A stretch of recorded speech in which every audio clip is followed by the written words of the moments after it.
What's up, everybody? It's your boy Chad with Day Off Cooking. Listen, this is going to be a really short video today, but I just wanted to come to you real quick because I thought about leftovers.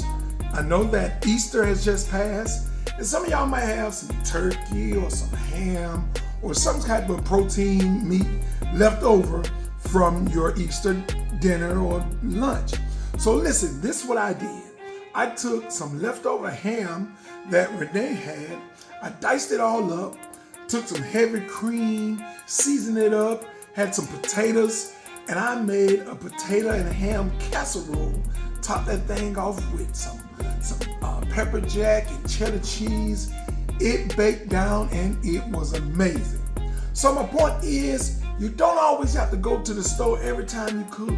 Just take your leftovers and make something good because it's your day off.